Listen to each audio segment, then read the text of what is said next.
is Dionisio, and I'm here to share with you guys, interestingly enough, what I love, which is traveling and the environment. So just a little bit of background about myself. I wasn't always an environmentalist. My first job was a sanitary napkin and panty liner salesman. So I worked for Johnson & Johnson for 2.5 years because in college, the only thing I wanted to do was to be rich. And I thought that the best way to do that was to work in a multinational company. Or, you can go abroad, right? But I realized along the way that this wasn't something that I really liked, and so I tried my hand in business. In fact, several times, buying and selling cars, didn't work. I tried selling notebooks and bags made out of water lily leather. Apparently my first foray into social enterprise. And then there was events. So we tried selling plays. I lost a lot of money in this one. I also tried door-to-door sales of vegetables. Today it's simpler, but back in 2010, it wasn't very popular then. And then I thought, why don't I try selling travel? Because I like to go around the Philippines. And put something up with my friends, but we didn't know how to work it. And finally, after giving up on that, I said, let's try making jams. But again, didn't work. And I guess the reason why I'm sharing with you these kinds of failures is that it actually takes anyone, the average business person, 5 failed businesses before they get the first one right. For me, I got my first one right on the 7th, right? And that 7th one refers to this picture on your left, right? It's the Circle Hostel with branches in La Union, Zambales, and Aurora provinces. So we are a eco-hostel. We promote a simple lifestyle for backpackers surfing the country. Right? So these are some of the things you can do at the hostel. Right? And since we like surfing, some time ago, this is one of my good friends, Paulo Soler. He was my surf teacher, and in August 2016, he posted this, and you can see it's a wave full of trash, and it kind of leads up to what the DENR is doing today in Manila Bay. But basically, he says before you buy that plastic sachet of shampoo or that water bottle, please look where it ends up. And myself, my business partner, my friends, wanting to do something about it because it was messing with what we love. It was messing with our livelihood as well. We thought, hey, why don't we pick up this idea called eco-bricking and let's put our money where our mouth is. Let's use it to do some good. And so we started eco-bricking. We got a lot, few thousand bottles, and we turned it into the wall of our hostel. Right? So this is what it looks like now. Right? And we've since 2016, we've built over 20 different structures, and we're trying to encourage other people to do the same. In fact, if you guys want to build, I'll give you the methodology for free. It's up to you guys. Right? And how you want to do it. It's very easy, and you can even view it in Zambales. And I just wanted to share with you guys that everyone in this room, I feel, is guilty at one point in time of using unnecessary plastic, I would say. Right? So here are the top brands that we all know, right? And just in the context of global warming, because I am talking about sustainability, 1 kilo of plastic produced equals 3 kilo of carbon produced. Right? So there is a definite correlation there. And if so you want to prevent global warming and climate change, plastic reduction is one effective way of doing so. Right? And so just very quickly, we'd like to invite you guys to join as a speaker or a volunteer. Please spread the word because we need more and more people to learn about what you can do against plastic. Right? Now, the photo I showed earlier had me surfing, and the other one had me by the mountain. And this is the story of me in the mountain is more about my love for the ridge or the mountainside. And when I posted this a few years ago, 2 of my friends had very funny comments on my wall. So one said, hey, look at that mountain behind you. It definitely needs reforestation. Me, a management student, graduate, I didn't know what that meant. And this guy below, Quincy, says, Claudia's right. Pumatol eh. So he said, that hill has lost most of its topsoil. Again, flew over my head. And I had to research, but what I found out is that, while this mountain is beautiful, it is also biologically dead because there are no more trees, right? And so I did some research, and this is what I found out. In year 1900, we had 70% primary rainforest.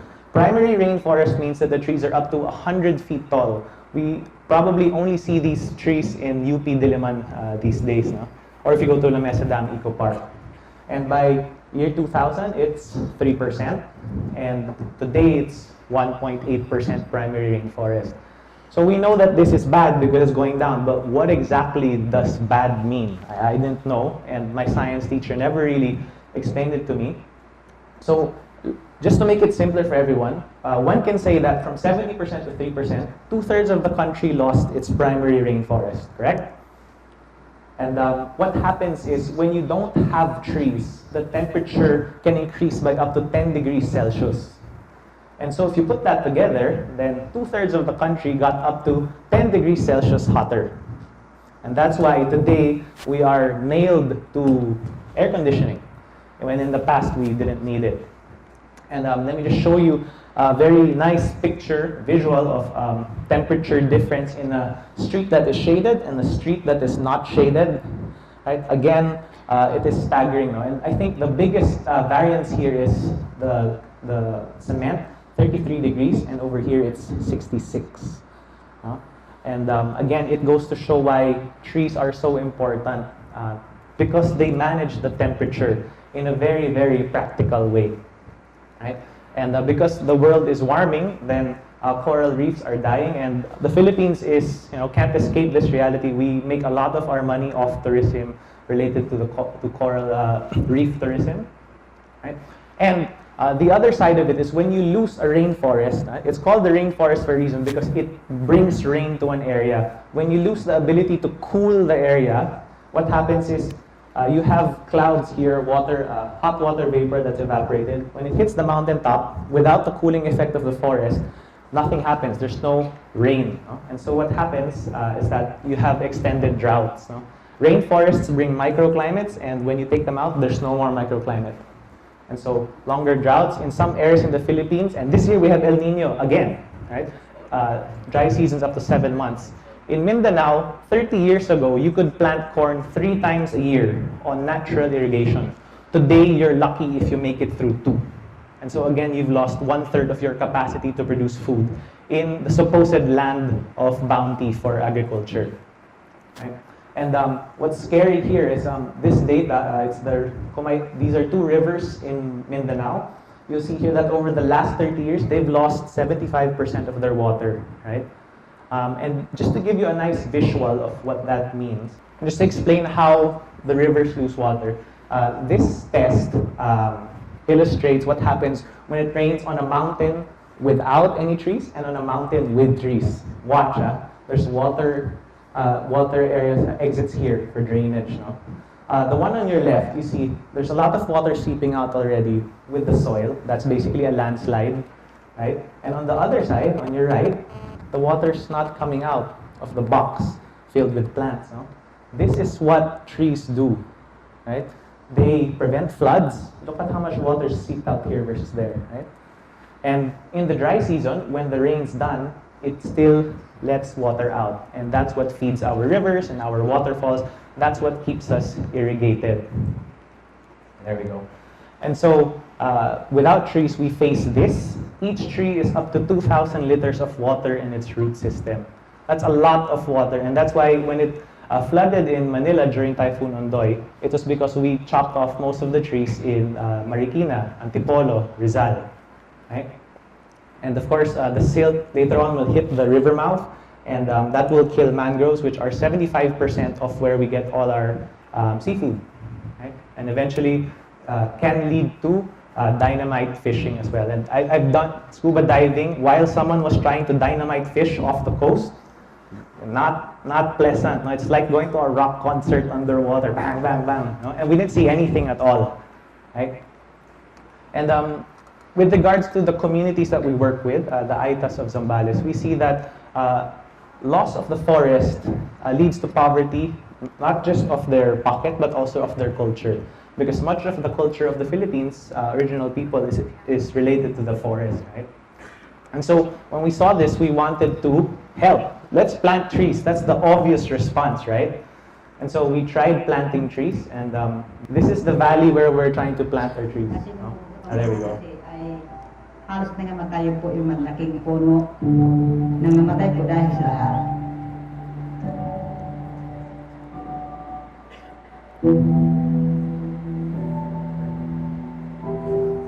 Yeah. So it's part of the Pinatubo mountain range, and so we talked to some of the guys in the tribe and said, "Hey, Chieftain, maybe we should plant some trees, no?" And you know what was funny is after the trees died, they also went to us and said, "You know, sir, you have to pay us for planting trees."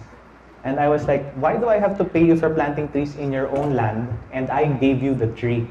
Diba? Parang doesn't make sense, no? And I said, "Sir, kasi if I plant today, I won't earn any money, and I can't feed my family." No? Ito si Chieftain, no? So, in Tagalog, "Sir, kung magtatanim kami ngayong araw na ito, may puno nga, pero hindi naman kakain yung pamilya namin." And it struck me just how poor people were in this area because they couldn't even invest in their future through the environment. They literally had to pick, right? And so, not knowing how to plant, I didn't have a clue. We were lucky that there was a foundation that helped us. They were based in Mindanao, and so we went to Bukidnon with some of the Aita chieftains. Here you can see 4 of the Aita chieftains with some of the Datus, the Datu's son and his daughter, right? And we tried to learn reforestation from them. Seeing the process, because they had reforested 3,000 hectares of land in Bukidnon, where a lot of the water in Mindanao comes from. And what was interesting is we got treated to a real dose of good culture, because they had a forest, there was rain. Because there was rain, there was a lot of water. Because there's water, there's a lot of food, and that means that they had time to develop their culture. And I want to share with you this video because it's what really hit home, that if we invest in the environment can take care of us.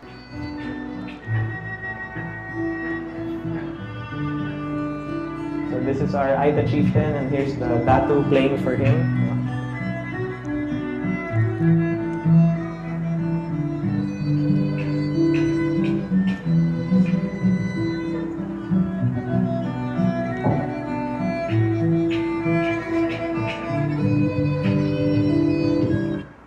And what was amazing is that he made this out of their trees in their forest. It's their own instrument, kutyapi. No? And after the talk, this is what the chieftain said, no? After studying everything. Kita sa Sambales, saka yung mga ano nila din, produkto nila dito na magaganda sir, na wala sa Sambales. Talagang hindi na matuto talagang gawin na ito. Dito na talaga ang nakita ang development nila. Papatunayan na ito. Ikaw po, sa akin po, sir, una sa lahat, salamat po sa mga lugar na ganito kasi sabi nga dun sa kasi itong kalikasan na ito, sir, nagmula po ito sa Panginoon eh. Tapos hindi lang inalagaan po ng mabuti.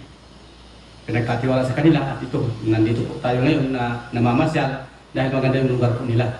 Lahat ng produkto nandito po sa kanila eh. Kaya salamat po, sana ito po yung magawa namin sa Sambales sa aming lugar. So that trip really made them want to reforest aggressively because they saw how a fellow tribe was benefiting from the presence of a forest, not just on a food level, but on a cultural and musical level as well, right? And so when we got back, we did some training, we did some planning, right? And that's when we found out that, you know, we probably need to help them with their food, no? And so I remember the first time I did a practice tour, because we had decided back then that we were going to do tours to their community, adventure programs. I was supposed to pay Chieftain the sum of about 3,000 pesos. And as I was about to give him the money, Chieftain said something very surprising. He said, "Wag na, I don't need the money." No? And I was a little embarrassed. I said, "Chief, 20 kasi yung dala ko ditong mga bisita. If I bring this many people, I have to pay you because that's a lot, right?" And he said, "You know what? If you give me money, I might spend it on load, on coffee, or on cigarettes, none of which are sustainable or long-term. Sayang lang yung pera." So I said, "Okay, so what do you want?" And then he said, tignan mo tong lupa ininuno namin, 3,000 hektarya, no? Pero walang laman. Pwede bang pagbalik mo, magdala ka ng buto, no? O mga binhi na pwede naming itanim, no? Kasi ang buto, hindi siya nakukurakot. Sa lupa lang yan pupunta. At pag nanyan sa lupa, it's going to produce food or fruit for others, no? And so, with that 3,000 pesos, rather than paying him up front, and this was a guy who didn't even graduate 4th grade, we decided to look for seeds, right? And we were lucky that the Good Shepherd sisters from Baguio gave us seeds of the ube plant, ube root crop, no? And we planted them, right? And then we harvest, no? And we turn them into chips now for our guests who come, right? And this is why our program not just involves a rainforest, but also a food forest. And hopefully in the future, a medical forest, because a lot of the medicines we have come from urban areas. And so when you visit, this is what happens on tour. We go into their ancestral domain, lots of trekking. And then if you're tired, you can take a Grab Carabao, just because it's unregulated, so that's exciting. Right? You can go swimming in the rainy season, and I want to call your attention again, these mountains, which are very bare, almost as bare as that woman. And then we have archery, right? There's dancing, so they'll teach you about the different animals that they dance to. There's an herbal medicine class by their elders, which is also very interesting. They have, may gamot sila sa sakit ng tiyan, sakit ng ulo, sa ubo, pero wala daw gamot para sa sakit ng puso. Anyway, and then food, right? They'll help you, they'll feed you, and what we're trying to do is we're trying to help them grow their entire food there, from scratch, right? And we allocate about half of the program to planting trees, no? And so we started the program in June, almost 3 years ago on my birthday. This is the nursery. Got some people to plant about 750 seedlings, and almost every month, actually every month we're planting, right? So here the seedlings are growing.